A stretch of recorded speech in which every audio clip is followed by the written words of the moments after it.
Paragraph solving sir बहुत ज्यादा मुश्किल, सर बहुत ज्यादा कंफ्यूजन, सर बहुत डर लगता है, सर 15 नंबर चले जाएंगे एग्जाम में। जी हाँ, आप सभी के इतना ज्यादा कंफ्यूजन, इतना ज्यादा आपके डाउट, इतनी प्रॉब्लम के चलते हम लेकर आए आप सभी के लिए पैराग्राफ, वो भी 5 मिनट में आप सीखेंगे। पूरे इंग्लिश पेपर में सबसे आसान क्वेश्चन है जो कि जिसका आंसर आपके किताब आपके क्वेश्चन पेपर में दिया रहता है, वो है पैराग्राफ। सॉल्यूशन जब अगर आप करेंगे तो आप करने लगते हैं, रटने लगते हैं और आप याद करके जाते हैं पैराग्राफ। तो आज हम कुछ मुख्य या पॉइंट्स पर बात करेंगे जो बहुत ज्यादा की पॉइंट्स हैं पैराग्राफ को सॉल्व करने के लिए। आप यूपी बोर्ड इंग्लिश मीडियम के हो या हिंदी मीडियम के हो, आप दोनों के लिए ये कारगर साबित होगा। किस तरह के पैराग्राफ आते हैं सर, वो 15 नंबर मिलेंगे कैसे, सर आंसर कितना बड़ा होना चाहिए, तमाम तरह के कंफ्यूजन और डाउट। तो चलिए स्टार्ट करते हैं आज के सेशन। जी हेलो नमस्कार आदाब सत श्री अकाल, स्वागत करता हूं मैं साहिर कमाल और आप सभी के उत्तर प्रदेश के number 1 channel UP board Hindi medium पर। आज का सेशन हमारे उन बच्चों की डिमांड पर जो लगातार कमेंट्स में सर लेटर राइटिंग, सर कभी article writing, sir paragraph solving, sir central idea, और आपकी डिमांड पर, हमारे हर एक बच्चे के डिमांड पर एकमात्र चैनल है जो बच्चों की डिमांड पर कंटेंट प्रोवाइड करता है। खास तौर से अगर हम अपनी बात करें तो बच्चों के कमेंट्स के हिसाब से हम सेशन लाते हैं और उनको हम 15 से 20 मिनट में वो वीडियो देकर जाते हैं जो उनकी इतनी बड़ी समस्या खत्म कर देती है। आज ये 15 नंबर आपकी जेब में, अगर आप अंत तक बने रहेंगे तो आपको पता चलेगा कि सबसे आसान क्वेश्चन आपके पूरे क्वेश्चन पेपर में वो केवल होता है unseen passage which is given at the first.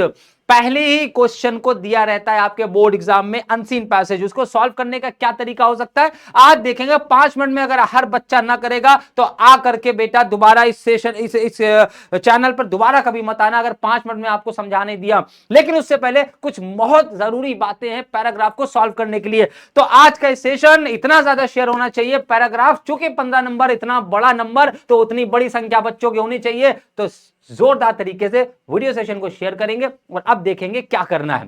Paragraph solve कर लो केवल 5 मिनट में और 100%। हम आपको ये भी बता दें, यदि हमने कोई पैराग्राफ लिया है तो उसके चांसेस 99% होते हैं आपके एग्जाम में वो, क्योंकि हम बहुत कम सेशंस लेते हैं। वो सेशंस क्वालिटी सेशंस होते हैं, क्वांटिटी दे करके हम अपने इस क्वालिटी चैनल की जो है खराब नहीं करना चाहते क्वालिटी। इस वजह से आपके लिए जो भी सेशंस आते हैं, चाहे वो वोकैबुलरी बेस्ड हो, चाहे वो आपके सेंट्रल आइडिया बेस्ड हो, जितना बताया उतना कर लो। हमारे वो बच्चे कमजोर छात्र जो बिल्कुल भी नहीं पढ़े होते हैं, उनके लिए एक शॉर्ट तरीका होता है कि इस चैनल पर आकर आप अपनी पूरी बोर्ड एग्जाम की तैयारी 90+ का सपना देख सकते हैं, गारंटी दे सकते हैं। चलिए स्टार्ट करते हैं कि कैसे हम 5 मिनट में इस बात को समझ लें। उससे पहले आज का टॉपिक अनसीन पैसेज पैराग्राफ अब होगा सिर्फ 5 मिनट में सॉल्व। स्टार्ट करते हैं और ये लीजिए आपके सामने आया पैराग्राफ अब होगा सिर्फ 5 मिनट में सॉल्व। कैसे? सबसे पहले कुछ नोट्स हैं आपके सामने, इन नोट्स को अपने दिमाग में रखेंगे तब, क्योंकि हर एक बच्चा क्या करता है अपना दिमाग लगाता है। अपना दिमाग नहीं लगाना बेटा, हमारा दिमाग लगाओ। और हमारा दिमाग के हिसाब से सबसे पहला पॉइंट जो आपके लिए है, इस क्वेश्चन को सबसे अंत में करें। यदि आपके दिमाग में यह आ रहा है कि क्वेश्चन तो सबसे पहले दिया है सर, तो क्वेश्चन पहले क्यों ना किया जाए, गलत। इस क्वेश्चन में आपका थोड़ा समय ज्यादा लग जाएगा क्योंकि शुरुआत में आपके अंदर एक एक्साइटमेंट होता है। पहला पेपर हिंदी और दूसरा पेपर इंग्लिश, बहुत ज्यादा एक्सपीरियंस होता नहीं बोर्ड एग्जाम का, तो शुरुआत में आपके वो डर, आपका एक्साइटमेंट, ओवर एक्साइटमेंट की वजह से आपका ज्यादा समय जाता है और डर की वजह से आप इस क्वेश्चन को कर नहीं पाएंगे, और करेंगे भी तो 100% है वो गलत कर देंगे, जिसका आंसर आप बहुत आसानी से, सहूलियत से, जब आप पूरा पेपर कर लिए होंगे तब आपको एक कॉन्फिडेंस आएगा अगर आपका पेपर अच्छा गया होगा, और अगर लो गया होगा तो आप इस पर ध्यान देंगे। दोनों ही बातें हैं। अगर लास्ट में इस क्वेश्चन को कर रहे हैं तो अगर पूरा पेपर अच्छा किया तो फिर आपके पास समय भी पर्याप्त होगा और आपके अंदर एक कॉन्फिडेंस भी आएगा। और अगर आपका पेपर बहुत हद तक अच्छा नहीं हुआ तो इस क्वेश्चन को और ध्यान से करेंगे, क्योंकि ये क्वेश्चन के आंसर आपके हाथ में है, आपके दिमाग में बिल्कुल भी नहीं है। आपके हाथ में मतलब आपकी आंखों के सामने आंसर लिखा है, बस आपको उसमें से फाइंड आउट करना है, निकालना है। तो कैसे निकालेंगे? तो पहली चीज आप इस बात को ध्यान रखिएगा, अंत में ही करें इस क्वेश्चन को, पैराग्राफ को पहले बिल्कुल ना पढ़े। पैराग्राफ में लिखा होता है read the following passage and answer the questions that follow. इस बात को जानबूझकर दिया जाता है, बिल्कुल भी आप ऐसा नहीं करेंगे। पैराग्राफ को पहले बिल्कुल नहीं पढ़ा जाएगा। पैराग्राफ को पढ़ने से पहले पैराग्राफ के नीचे के कम से कम 2 क्वेश्चन जरूर आप पढ़ लीजिए और उसके बाद पैराग्राफ। बच्चे कहते हैं सर पैराग्राफ कितने और कैसे तैयार करें? तो पैराग्राफ तैयार करने की कोई ट्रिक नहीं है। ट्रिक बेटा केवल एग्जाम में लगेगी, केवल 10-15 पैराग्राफ जो हम एक एक करके लेकर आ रहे हैं till the exam. I will give you around 2 और 3 मोर सेशंस ऑन दिस टॉपिक। इस पर हम 2-3 से ज्यादा सेशन, लगभग 2 या 3 सेशन और लेंगे। जितने पैराग्राफ हो सबकी स्क्रीनशॉट लेकर के अपनी नोटबुक में लिखो। अगर उन पैराग्राफ में फंसा नहीं तो आकर इस कमेंट बॉक्स में कमेंट कर सकते हो कि सर आपने झूठ बोला था। हम पिछली बार भी गारंटी ले सकते हैं, जब शुभ छापरा हमारे चैनल से टॉपर बना यूपी का, तो हम हर एक बच्चे की गारंटी लेते हैं, बट सीरियसनेस आपके अंदर होनी चाहिए। अगर आप सीरियस नहीं है अपने टॉपिक को लेकर के, अगर आप सोचते हैं केवल 10 मिनट के अंदर हम पूरा 100 नंबर का पेपर कर लेंगे, तो ये बेटा ये आपकी गलतफहमी, ये नहीं हो सकता। तो अगर आप लगातार किसी भी एक टॉपिक के 2 से 3 सेशंस लगातार देखते हैं, उसके नोट्स बना लेते हैं, कंफर्म है कि वो बच्चा जिसने कुछ भी नहीं पढ़ा, जिसे कुछ नहीं आता, केवल 15, 16, 20 सेशंस देख करके वो अपने 100 तक का या 95 तक का सपना देख सकता है इंग्लिश लैंग्वेज में। फुली और ओपन चैलेंज है, ओपन गारंटी है, ये सब आप ध्यान रखिएगा। पैराग्राफ को कभी भी बिल्कुल भी आप याद करके नहीं जा सकते, ना तो आप इसे किसी से पूछेंगे। अगर आप ये सोच रहे हैं कि आपका दोस्त ज्यादा काबिल है तो आप महामूर्ख हैं, क्योंकि आपका दोस्त भी 12th में और आप भी 12th में है, तो इसे कोई नहीं बता सकता। कोई टीचर कहते ये एक पैराग्राफ कर लो यही वाला आएगा, ये सबसे बड़ा झूठ है, ऐसा नहीं हो सकता। पैराग्राफ फंसने के चांसेस कम होते हैं, लेकिन फिर भी हमने लास्ट ईयर पैराग्राफ फंसाए हैं। हमने सेंट्रल आइडिया नहीं, हमने आपके लॉन्ग क्वेश्चन फंसाए हैं, हमने आपके वोकैबुलरी फंसाई है लास्ट ईयर, यहां तक कि आपके आर्टिकल फंसाए हैं। डिक्टो आर्टिकल एक दिन पहले आपको बताया, वो डिक्टो आर्टिकल 2 सेट में आया हुआ है, तो इसके चांसेस कम होते हैं, बट वो अनुभव बोलता है कि कौन सा टीचर क्या कर सकता है। यहां खड़े होकर के आपको आशीर्वाद है, साहिर बाबा का आशीर्वाद, आपका पेपर अच्छा जरूर होगा, लेकिन आपका अपना मेहनत भी, अपना दिमाग भी लगना चाहिए।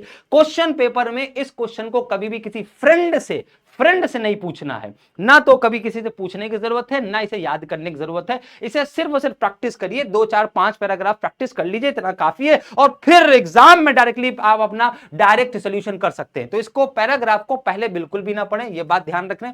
पैराग्राफ की मीनिंग, यह सबसे बड़ी बात है। सर अगर मीनिंग ना समझ में आए तो पैराग्राफ नहीं होगा, बिल्कुल होगा, क्योंकि आधे से ज्यादा बच्चों को यही नहीं मालूम कि पैराग्राफ, अनसीन पैसेज पूछा क्यों जाता है। अनसीन पैसेज का पूछने का उद्देश्य क्या है, बोर्ड का उद्देश्य बता दें पहले, उसके बाद आपको कहोगे ऐसा भी उद्देश्य हो। ये केवल इसलिए देखा जाता है कि आपने पूरे साल या 2 साल 11th 12th में जो ग्रामर पढ़ी, आप कितना कॉम्प्रहेंड कर पाते हैं उस ग्रामर के आधार पर अपनी इंग्लिश लैंग्वेज को। अगर इंग्लिश लैंग्वेज समझ लेते होंगे तो पैराग्राफ आराम से कर लेंगे, क्योंकि आंसर तो उसी में है। Now you are asked to write the answer through your brain, through your knowledge, whatever you have learned in 2 years। पिछले 2 सालों में आपने जितना कुछ सीखा उसको इंप्लीमेंट करना होता है आज के सेशन में, आज के क्वेश्चन में। जो भी क्वेश्चन आपके सामने आया उस समय आपके दिमाग में यह आना है। यही एग्जामिनर का पर्पस है कि आपकी इंग्लिश लैंग्वेज की कॉम्प्रहेंशन चेक करी जाती है, यहां तक कि उसका यह नहीं कि आपको एक एक मीनिंग पता हो, आप आंसर्स बना पाते हैं अपने आप से या नहीं, बस that is the only purpose. Through 3 to 4 question, जहां पर 2-2 लाइन के आंसर, बस इतना। अब उसकी मीनिंग, उसकी हिंदी क्या होती है, इससे कोई अर्थ नहीं निकलता है। अगर नहीं भी आएगी हम आपको सॉल्व करके अभी दिखाते हैं। उसके बाद आते हैं केवल प्रैक्टिस करें, याद ना करके आए। और अगर इसी तरह की बेस्ट क्वालिटी कंटेंट अगर आपको लगता है तो जरूर, चैनल पे पहली बार आए हैं और शॉर्ट ट्रिक से या कंटेंट्स पाना चाहते हैं, चैनल को सब्सक्राइब जरूर कर ले। लेकिन ये तो ऐसी मुद्दे की बात होगी, हंसी मजाक। आगे चलते आपके सामने आएगा एक पैराग्राफ, ये रहा आपका पहला पैराग्राफ, और इसके रहे 3 क्वेश्चन, आगे 3 और क्वेश्चन होंगे। इस पे आपके 7 क्वेश्चन हो सकते हैं या फिर 5 क्वेश्चन हो सकते हैं। पहले 4 जो क्वेश्चन होंगे ABCD, वो आपके डिस्क्रिप्टिव होंगे, मतलब 2 या 3 लाइन के आंसर लिखने पड़ेंगे। 5वां क्वेश्चन उसके अंतर्गत 3 ABCD होंगे और उसमें वोकैबुलरी बेस्ड क्वेश्चंस होंगे। यही जनरल पैटर्न है यूपी बोर्ड का। कभी कभी वो चेंज कर सकता है, लेकिन जनरली वो ऐसे ही पूछता है कि ABCD 4 क्वेश्चन, जो कि 3-3 नंबर के और बाद में 1-1 नंबर की वोकैबुलरी बेस्ड। तो इसमें बस आपको एक दिक्कत देगा, एक प्रॉब्लम हो सकती है, हो सकता है वोकैबुलरी आपको ना समझ में आए, लेकिन वोकैबुलरी भी इतनी आसान पूछी जाती है, आप बहुत आसानी से समझ सकते हैं। अगर आप वोकैबुलरी वाला सेशन चाहते हैं तो do comments in the comment section. I'll bring sessions on the vocabulary, idioms, phrases, इन सब पर सेशन आएगा। जिसके जितने ज्यादा कमेंट्स वही सेशन लगेगा, ये बात ध्यान रखना। तो चलिए आपके सामने एक पैराग्राफ, इतना ही बड़ा पैराग्राफ आपके एग्जाम में आएगा और एग्जाम में आप तुरंत पढ़ने लगेंगे, क्योंकि ऊपर लिखा है read the following passage. But don't do that, उसे नहीं करना है, बल्कि पहला क्वेश्चन देख लेना है। Give a suitable title to the above passage. Suitable title, अब आप कहें सर टाइटल क्या लिखेंगे सर, क्या बेटा टाइटल कुछ भी हो सकता है, वो आपकी समझ पर डिपेंड है, बट टाइटल में यूज होने वाले जो शब्द हैं, टाइटल में यूज होने वाले जो शब्द है वो शब्दों का समावेश सही होना चाहिए। उसके अलावा ये नहीं कहा जा रहा है कि सारे 25 लाख बच्चे यूपी बोर्ड के इंटरमीडिएट में अगर पेपर दे रहे हैं तो 25 लाखों का टाइटल सेम होगा, ये बिल्कुल नहीं उम्मीद है। इवन आप बड़े से बड़े प्रोफेसर, 100 प्रोफेसर को रख लो, इंग्लिश टीचर जितने भी हो, चाहे इंग्लिश के प्रोफेसर हो, बोर्ड वालों से पूछ लो तो 100 लोग 100 तरह की बात बताएंगे, ए में ई बतावागा है, ए में ई बतावागा है, ए में ई बतावागा है। तो ये बिल्कुल नहीं सोचिए कि आपका टाइटल वाला क्वेश्चन गलत माना जाएगा। टाइटल पर सबको 2 नंबर मिलते हैं, जिसका सबसे बेस्ट होता है वो 3 नंबर पाता है, अदरवाइज 3 नंबर जल्दी नहीं दिए जाते, 2 ही नंबर एक एवरेज के। अब यह बात अलग है कि जो बेस्ट टाइटल दे देगा उसमें हो सकता है 2-3 बेस्ट सूटेबल टाइटल हो किसी पैराग्राफ के लिए। बात समझ में आई? तो इसका आपको कहा सूटेबल टाइटल, तो इस क्वेश्चन को आप कहेंगे सर ये तो बिना पढ़े समझ में आएगा, मत करो, पहला क्वेश्चन लिखो और क्वेश्चन लिखने के बाद उसके आंसर वाली जगह छोड़ दो, कोई दिक्कत नहीं। उसके बाद question number 2, explain the italicised portion. आपका एक क्वेश्चन ऐसा भी होगा जो आपके वर्ड मीनिंग को इटैलिसाइज्ड पोर्शन के रूप में पूछा जाएगा, जैसे कि यहां पर इटैलिसाइज्ड वर्ब में लिखा है। इटैलिसाइज्ड का मतलब होता है इटैलिक फॉर्म, मतलब एक लैंग्वेज ऐसी सीधी सीधी लिखी हुई, अब देखो ये तिरछा है ना, नॉट वॉट, ये थोड़ा तिरछा, इस तिरछी बेंड लैंग्वेज को हम इटैलिसाइज्ड बोलते हैं। Italicised not what it is called today. अब ये क्वेश्चन भी आपको नहीं समझ में आया कि भाई जाहिर सी बात इटैलिसाइज्ड रूप में है तो आपको ये पूरा पढ़ना पड़ेगा, कभी कभी ये पढ़कर समझ में आ जाएगा। तीसरा क्वेश्चन कह रहा है what type of seed we should sow in our life time. अब आपको यहां डायरेक्टली एक क्वेश्चन पूछा गया वी शुड सो, अब ये जो सो वर्ड है इस वर्ड को ढूंढने की कोशिश करो, जहां मिल जाए बस वहीं पर अपना दिमाग लगाओ। तो अब पढ़ लेते हैं, जब आपके दिमाग में पूरे 3 क्वेश्चन होंगे तो तीनों क्वेश्चन के बाद अब अपना पैराग्राफ पढ़िए, पहले पैराग्राफ बिल्कुल मत पढ़िए। तो चलिए, it is most intensely true, इसकी मीनिंग क्या निकलती है? भाड़ में गई, मीनिंग निकालने की कोई आवश्यकता नहीं। It is most intensely true that above all thing the interest of your whole life depends on your being diligent. कभी कभी पैराग्राफ इतनी टफ लैंग्वेज में देगा, आप उस लैंग्वेज को आहिस्ता आहिस्ता पढ़िएगा, बहुत जल्दी में मत पढ़िएगा, तभी आपको वो सेंटेंस फ्रेमिंग समझ में आएगी क्या पूछ क्या रहा है आखिर। तो जरा ध्यान से देखते हैं। It is most intensely true, मतलब कह रहा है ये बहुत ट्रू है, बस इतनी सी बात। अब ये कैसे इंटेंसली मतलब क्या होता है? अरे भाड़ में गई की मीनिंग, भाई मीनिंग नहीं समझना है, स्ट्रक्चर समझना है, उसका भाव समझना है। इंटेंसली ट्रू का मतलब बहुत ज्यादा ट्रू। इंटेंसली का क्या एग्जैक्ट मीनिंग होता है उससे तुम्हें का लेना देना है, आम खाओ गुठली का है के अंदर। ट्रू समझ में आ रहा है? It is most intensely true that above all things, above all things का मतलब सारी चीजों के ऊपर, the interest of your whole life, the interest of your whole life, पूरी लाइफ का इंटरेस्ट ये डिपेंड करता है, यहां पर प्रेजेंट डिफरेंट टेंस लिया हुआ है, ऑन योर बीइंग डिलीजेंट, आपके डिलीजेंट होने पर, on your being intelligent. Diligent का मतलब होता है मेहनती, डिलीजेंट, कुल मिलाकर आपको पता चला डिलीजेंट होने पर हमारी लाइफ डिपेंड करती है। तो आप खुद सोचिए कि हमारी लाइफ डिलीजेंट होने पर डिलीजेंट का क्या भाव निकल सकता है, आपको कई सेंस निकल के आएंगे तो पता चलेगा हमारी मेहनत पर हमारा जीवन डिटरमाइन होता है, लीड होता है। Not what it is called today, जिसे हम आज कहते हैं उस पर नहीं। In this place where we you have come to get education, जहां पर हम आज एजुकेशन पाने के लिए जाते हैं। अच्छा, एजुकेशन पाने के लिए कहां जाते हैं? जाते हैं स्कूल कॉलेज। तो जो इंस्टीट्यूशंस होते हैं, एजुकेशनल इंस्टीट्यूशन होते हैं, वहां जाने से हमारी मेहनत नहीं समझ में आती है।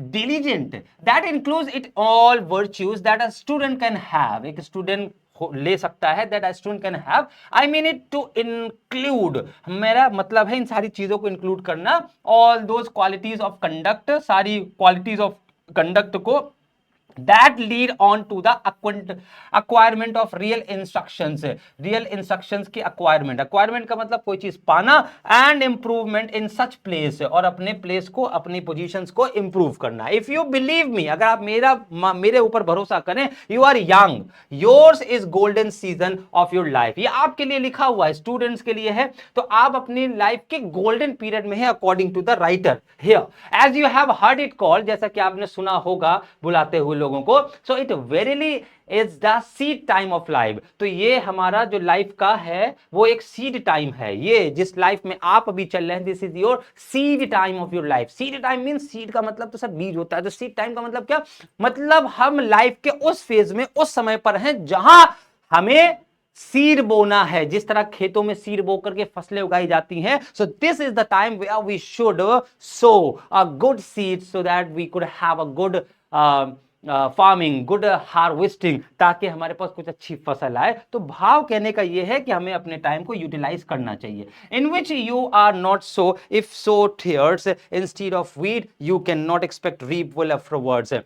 इंस्टीड ऑफ वीट, अगर वीट के अलावा, गेहूं के अलावा कुछ और बोते हैं तो आप गेहूं की उम्मीद नहीं कर सकते। You can not expect reap well afterwards and you will arrive at little, और आपके पास फिर बहुत ही कम आएगा। मतलब अगर तुम बुरा बोगे तो बुरा ही पाओगे। You can not expect for a good, कुछ अच्छे के लिए उम्मीद नहीं कर सकते। कुल मिलाकर यहां पर आपको दो चीजें समझ में आई। दो बार एक वर्ड आया डिलीजेंट, एक वर्ड ये आया बेटा, और एक वर्ड कुछ और आया, और वो क्या था। अब आपके सामने हम टाइटल खोलते हैं और लिखते भी हैं, और शायद आप चाहे ऐसे चाहे देख लें। देखिए इसका आंसर, दो चीजें आपकी, वर्च्यू और डिलीजेंट है। अब आप कहें सर डिलीजेंस और वर्च्यू क्यों लिखा हुआ है? डिलीजेंस का मतलब होता है मेहनत और वर्च्यू का मतलब गुण। तो हमारे ऊपर ये जो पूरा पैराग्राफ लिखा है, ये इंसान की डिलीजेंस, मेहनत के ऊपर लिखा हुआ है, और वर्च्यू उसकी क्वालिटी के ऊपर लिखा गया है।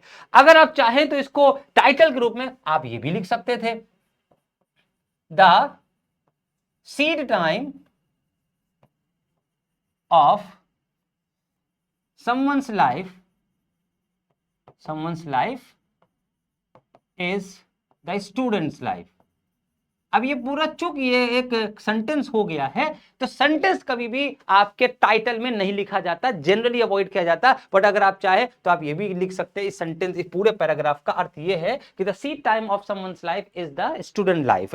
हमारे स्टूडेंट लाइफ को सीड टाइम कहा गया है। इसका मतलब है as we sow so shall we reap, जैसा हम बोएंगे वैसा हम काटेंगे। तो कुल मिलाकर के ये पूरा पैराग्राफ इसके ऊपर। Explain the italicised portion. तो now what it is called today का क्या अर्थ निकलता है? What it is called today का क्या अर्थ निकलता है, जरा देख लेते हैं। The educational institutions alone cannot work if you are not labor oriented। मतलब यही हुआ ना कि आज हम एजुकेशनल इंस्टीट्यूशन में जाते हैं, वहां पर हम बहुत मेहनत करते तो हैं, बट रिजल्ट आता है, उसके बाद हम रिजल्ट कैसे भी ले आते हैं, नकल करके ले आते हैं, किसी से पूछ पाछ के ले आते हैं।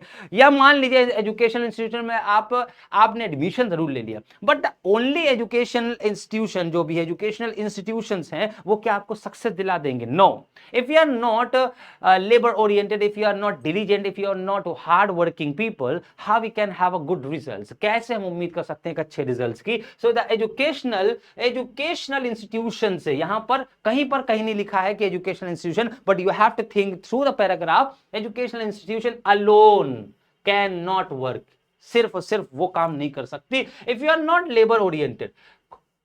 दूसरा reason, student life is the prime time of one's life. Student life जो हो ना, वो एक प्राइम टाइम है, सबसे बेहतर। प्राइम टाइम का मतलब the best one among the many. बहुत से चीजों में सबसे बेस्ट चीज को प्राइम कहा जाता है। The prime time of one's life, one can shape her self. यहां पर हर सेल्फ नहीं होगा, वन सेल्फ होगा बेटा, यहां पर वन सेल्फ होगा।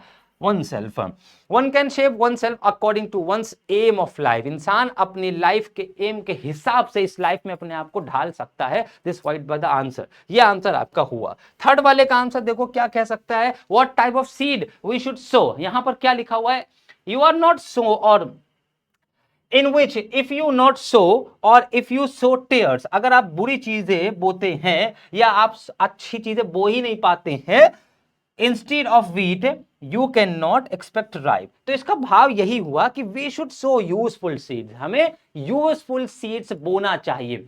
पैराग्राफ को करने के बाद आंसर उसमें ढूंढना अच्छी बात है, बट आंसर उसी में ढूंढकर ही लिखा जाएगा, ये अच्छी बात नहीं है। आंसर्स आपको वहीं मिलेंगे, यहीं से मिलने हैं, बट उसको अपने हिसाब से लिखना ही, तभी आपको 3 नंबर इस पे मिलते हैं। लेकिन यहां पर आपका दिमाग और आपकी नॉलेज ऑफ ग्रामर चेक करी जाती है। तो we should sow useful seed, हमें किस तरह के सीड बोने चाहिए? यूजफुल, यूटिलाइज करना चाहिए हमें सीड्स को in our life time, so that it can reap well afterward, ताकि हमें उसके बाद कुछ अच्छा मिल सके।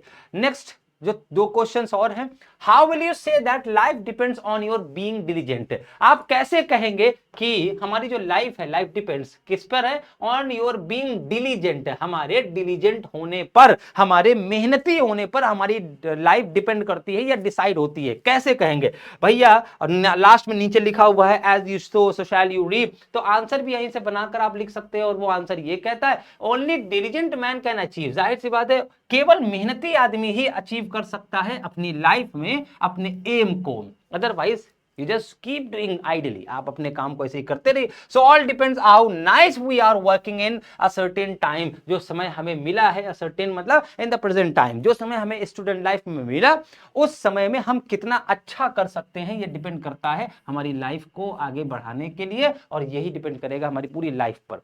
नेक्स्ट है find the words from the passage of which synonym is. यहां पर 3 वर्ड दिए हुए हैं, इंडस्ट्रियस, बेटरमेंट एंड स्लाइटली. तो अब आप खुद समझे. इंडस्ट्रियस, इंडस्ट्री वर्ड से बना, इंडस्ट्रियस, इंडस्ट्री वर्ड से बना. इंडस्ट्री का मतलब उद्यम, उद्यम का मतलब जो मेहनत करता है. तो इंडस्ट्रियस का एक सिनोनिम आपको फाइंड द वर्ड्स. यहां ज्यादातर सिनोनिम पूछे जाते हैं, कभी कभी एंटोनिम भी पूछते हैं, लेकिन ध्यान दीजिएगा यहां पर सिनोनिम लिखा हुआ है, वहां पर एंटोनिम भी हो सकता है, या हो सकता है find the meaning of the sentence. Word, word की मीनिंग पूछ रहा है तो वो भी सिनोनिम होता है. तो इंडस्ट्रियस का मतलब यहां पर साफ तौर पर क्या आएगा बेटा, डिलीजेंट आएगा. क्या आएगा, डिलीजेंट आएगा. दूसरा है बेटरमेंट. बेटरमेंट के लिए यहां पर एक वर्ड है इंप्रूवमेंट. ये देखो लिखा हुआ इंप्रूवमेंट. इंप्रूव का मतलब भी बेहतर करना, बेटर का मतलब भी बेहतर करना. तो ऑफ कोर्स यहां पर इसका हो जाएगा इंप्रूवमेंट. एंड द स्लाइटली का मतलब लिटिल, लास्ट में लिखा हुआ है अ लिटिल, ये लिखा हुआ है लिटिल. तो लिटिल का मतलब स्लाइटली, थोड़ा सा. तो ये था पहला paragraph. Let's move on to the second one.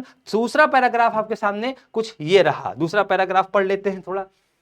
When we were rich, my husband and I did not have. अभी तक अगर आपने चैनल को सब्सक्राइब नहीं किया है, so you must subscribe this channel for your demanding contents, for your particular problems, for your particular topic. जहां पर भी आपकी कोई प्रॉब्लम होती है, उस प्रॉब्लम के हिसाब से अगर आप अपनी वीडियो चाहते हैं, तो चैनल पे बने रहें और चैनल को सब्सक्राइब करते हुए वीडियो को शेयर जरूर कर दिया करें. Thank you so much. आगे चलते हैं. नेक्स्ट पैराग्राफ, दूसरा paragraph. When we were rich, हमने कहा जब हम अमीर थे. When we were rich, हमने नहीं, एक्चुअल में राइटर ने कहा My husband and I did not have an hour's rest. मैं और मेरे हस्बैंड के पास एक घंटे का भी रेस्ट टाइम नहीं था. We had no time to talk together. हमारे पास बात करने तक का समय नहीं. To think of our soul, अपने बारे में सोचने का या प्रे करने का भी समय नहीं. We had so many cares. हमारे पास बहुत सी केयर्स हैं. अब केयर्स आप कहेंगे सर केयर्स क्या होता है, केयर्स केयर्स क्या, अब उसकी मीनिंग कोई नहीं. टेक केयर समझते हो, केयर का मतलब देखभाल. तो हमारे पास बहुत सी चीजें देखभाल करने को होती थी. सेंस है इसका, वरना यहां पर लिखा होना चाहिए था रिस्पॉन्सिबिलिटीज, लेकिन इंग्लिश है, ये सेंस पर डिपेंड करती है. तो अपना केवल और केवल माइंड लगाइए, ब्रेन का इस्तेमाल करिए और उसका कॉमन सेंस के इस्तेमाल से आप उसके भाव को समझने की कोशिश करिए. Don't find the exact meaning in Hindi. Hindi में आप उसको नहीं निकालिए. We had so many cares, new gets call on us. हमारे पास नए नए गेट्स आते हैं. एंड सो सिंड, बहुत से काम होते. Now we were afraid that a wolf would kill a colt. हम कभी कभी डर जाते थे कि कहीं भेड़िया ना आ जाए, कहीं कोल्ट को जो है जान से ना मार दे, कहीं काफ को जान से, बछड़ों को मार ना दे. And now that thieves might drive off a herd, कहीं चोर ना आ जाए और जो हर्ड है हमारे पास, जितने भी शीप और हर्ड ऑफ शीप हैं, मतलब जितने बहुत से शीप हैं उनके जो ग्रुप है, झुंड है, उन सबको चुरा ना ले जाए. When we lay down to sleep, जब हम सोने जाते, we would not fall asleep, तो हम सो भी नहीं पाते. Fearing lest the sleep might crush the lamb, कहीं ऐसा ना हो कि वो जो शीप है वो लैम्स को कुचल दे, कहीं ऐसा ना हो. So we would get up in the night, हम लोग यहां तक कि रात में भी उठते. And walk around, इधर उधर टहला करते. No sooner would be quieted than we would have a new case. Quieted than we would have a new case है, मतलब एक केस खत्म नहीं होता कि दूसरा केस या दूसरा मसला, दूसरा मैटर हमारे सामने आ जाता. How to get fodder for the winter, फिर कैसे हम विंटर के लिए खाना चारा इकट्ठा करें इन सभी जानवरों के लिए. एंड वर्स देन दैट, और इससे भी बुरा, there was not much agreement between my husband and me. यहां तक कि मेरे और मेरे हस्बैंड के बीच में बहुत ज्यादा एग्रीमेंट भी नहीं, मतलब हमारे बीच में कुछ इतनी ज्यादा बातें भी नहीं. He would say differently and so we began to quarrel. वो कुछ और कहते, मैं कुछ और कहती, हमारे बीच में कोई एग्रीमेंट, कोई ज्यादा प्यार मोहब्बत वाली बात भी नहीं. And sin and thus we lived from one care to another and saw no happiness in life. और इस तरह से हमारी लाइफ में कोई हैप्पीनेस नहीं. But only now have we found it, बस जो हमारे पास है वो यही है, that we are totally disturbed and we are not happy with it. तो what do you think about this paragraph? इस पैराग्राफ के हिसाब से आपको क्या लग रहा है, क्या बताया गया है? भैया पूरे में बताया गया that husband and wife were very busy. And उसके हिसाब से और क्या लग सकता है कि हम क्या बना दें? तो अगर आप देखें तो यहां जब इनके पास पैसा था, इनके पास बहुत सा काम था, दे वर नॉट हैप्पी. तो इट मीन्स मनी, आप कह सकते हैं money does not bring happiness. Money does not bring happiness. Poverty can not always be a poor, और poverty can not always be bad. यहां पर यह भी कहा जा सकता है कि गरीबी हर समय बुरी नहीं हो सकती. खुशी पैसे से नहीं लाई जा सकती। आपके जो विचार हो, आपका वो विचार जो आपको लगता है वो लिख दीजिए। हमारे हिसाब से this was the answer of this happiness of life in poverty. अब देखो यहाँ कितना गजब तरीके से लिखा हुआ है, वो भी फ्रेज के रूप में, हैप्पीनेस ऑफ लाइफ, जीवन की खुशी पॉवर्टी में। यहां पर वर्ब नहीं लगाई गई। अगर आप चाहें तो इसको आप ऐसे लिख सकते थे, अगर अभी चाहे तो अभी कह सकते थे कि पॉवर्टी नॉट ऑलवेज बैड। कितना बढ़िया सा। अब यहां पर फ्रेज लिखा है, गरीबी हमेशा बुरी नहीं होती, गरीबी कभी कभी अच्छी भी होती है, सुकून तो देती है। पैसा होने पर भी इंसान खुश नहीं रहता है। सो ऐसा पैसे का क्या इस्तेमाल, क्या मतलब है ऐसे पैसे का जहां पर हमें खुशी ही ना मिले, सुकून ना मिले। तो ये सेंस के हिसाब से लिखा जाएगा और ये आप सबके सेंस सही माने जाएंगे, बट उसी से रिलेटेड हो। ऐसा ना हो कि गरीबी और अमीरी के बारे में दिया गया हो और तुम लिख दो बाबा अकबर के बारे में, है ऐसा नहीं हो सकता। अब गरीबी अमीरी की बात दिया, कोई कहता है साइंस इज बून, साइंस कहां से आ गई वहां पर, तो रिलेटेड होना चाहिए उस टॉपिक से। चलिए नेक्स्ट क्वेश्चन है कि what cares did the husband and wife have, मतलब कौन सी जिम्मेदारियां उनके पास थी। तो इतनी बहुत सी जिम्मेदारियां उनमें से कुछ भी लिखिए। केयर्स का मतलब व्हाट रिस्पॉन्सिबिलिटीज, यहां पर हम ऑलरेडी आपको बता चुके। तो what might be the answer of this question, इसका आंसर क्या हो सकता है, व्हाट केयर्स पूछा जा रहा है। अगर wife and husband have many cares हैं, बहुत से केसेस, बहुत से केयर्स रहते थे। They have to fear about little lambs, उनके पास लिटिल लैम्प, छोटे छोटे लैम्प्स, उनके उनके बारे में उनकी चिंता रहती थी। They have to fear about, किन के बारे में फियर रहता था, लैम्प्स के बारे में। They had to safeguard their herd, उनको हर्ड को भी सेफ रखना था from the thief. And how to get fodder for the winter season. तो यहाँ पर जो चीजें लिखी हैं इनमें शायद ही स्लाइड सा चेंज करते हुए आपने वो बातें लिखे, जैसे यहाँ पर लिखा हुआ है wife and husband have many, जबकि यहाँ पर लिखा है when we were rich my husband and I did not have an hour's rest, we had no time to talk together, nothing। अब बच्चा क्या करेगा, यहां से कॉपी करने की सोचेगा, बस यहां से उठा के छाप दो। जबकि यहां पर क्वेश्चन पूछा है कि what cares did the husband have, क्या केयर्स थी। So we had so many cares, यहां पर लिखा हुआ है। So we have so many cares, वहां पर चूंकि पास्ट में, यहां पर भी क्वेश्चन पास्ट में, यहां पर आप हैड कर लीजिएगा, यहां पर आप हैड कर लीजिए। Wife and husband had many cases, जैसे यहां पर लिखा हुआ है now guest called on us. अब आप सोचेंगे इसी को कंटिन्यू कर दे, आपसे केयर्स पूछा गया है, कौन कौन सी चीजें उन्हें करनी पड़ती थी। तो now we were afraid of that war food kill a cold or calf and now that thieves might. अब यहां पर तो पैराग्राफ के हिसाब से लिखा हुआ है, बट यहां पर आप अपने हिसाब से लिखेंगे। दे हैव टू फियर, क्यों लिखा यहां पर दे, क्योंकि यहां पर वाइफ और हस्बैंड लिखा हुआ है और वाइफ और हस्बैंड को हमने यहां दे लिखा। तो wife and husband have many cases, they have to fear, उन्हें फियर करना पड़ता था, डरना पड़ता था, मतलब they were very conscious about the safeguard of lambs. They had to safeguard their herd from the thieves and how to get fodder for the winter. Next question, what is the writer's idea about riches? संपत्ति या धन के बारे में writer का क्या विचार है, क्या विचार है भाई। विचार यही है कि जब वो अमीर थे, दोनों हस्बैंड और वाइफ दोनों खुश नहीं रह पाते थे। तो अब उनके विचार को हम क्या कह सकते हैं, अपने अपने विचार आप करिए, हमारे विचार पे तो आपके आंसर नहीं होंगे। हमारे विचार, हम आपको 10 पैराग्राफ करा देंगे तो भी नहीं होगा।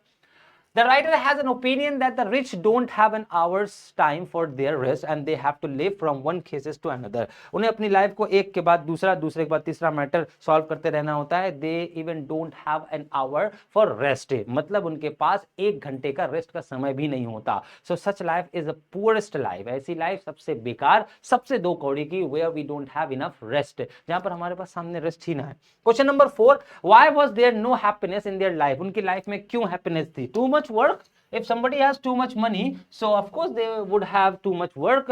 Wife and husband had no time to rest, wife और husband के पास कोई समय नहीं था। and they would say differently and began to quarrel, वो एक कहते थे, वो दूसरी कहते थे, मतलब दोनों के बीच में कोई म्यूचुअल अंडरस्टैंडिंग नहीं, because both are at work, दोनों अपने अपने कामों पर, and both have their own ideas, both have their money, and that's why both are egoistic, दोनों ही घमंडी, दोनों ही प्राउड। तो ये सेंस खुद लगाने पड़ेंगे कहां से कहां जा रहा है। आपको इसे रट करके, आप कितना भी रट लीजिए, 25 पैराग्राफ रट के चले जाइए, अगर आपको 26वां पैराग्राफ दिया जाएगा और अगर आप रट के गए हैं, then you will fail to solve this, आप इसे सॉल्व नहीं कर सकते। तो आप कह सकते हैं अपने हिसाब से, so there was no happiness in their life, उनकी लाइफ में इसीलिए हैप्पीनेस नहीं थी, because they have different ideas, they don't match to each other, एक दूसरे से मैच ही नहीं करते। अब इसके सेंट्रल जो क्वेश्चंस है उसके ऊपर जरा देख लीजिए। क्वेश्चन नंबर ई है हो सकता है ABCD ई में दिया जाए, ई के अंदर 1 2 3 पूछा जाए, 3 वर्ड यहां पर वोकैबुलरी बेस्ड पूछा गया तो क्या होगा, on the basis of the passage fill in the blanks in the following sentence. Last में आप लोगों के लिए एक पैराग्राफ और है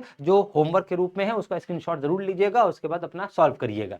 इन द फॉलोइंग सेंटेंसेस बताएं, पहला है इन the first stage husband and wife were leading a very dash life. अब कैसी लाइफ शुरुआत में वो लीड कर रहे थे, they were afraid of, किस चीज से वो डरा करते थे, hurt, and husband would say differently and so we began to quarrel and what might be the answer of the first, here the answer very tense life. यहाँ tense का मतलब काल से नहीं है, टेंस का मतलब टेंशन भरी, टेंस का मतलब टेंशन से होता है। सो लीडिंग अ वेरी टेंशनफुल लाइफ और टेंस्ड लाइफ आप इसे कह सकते हैं।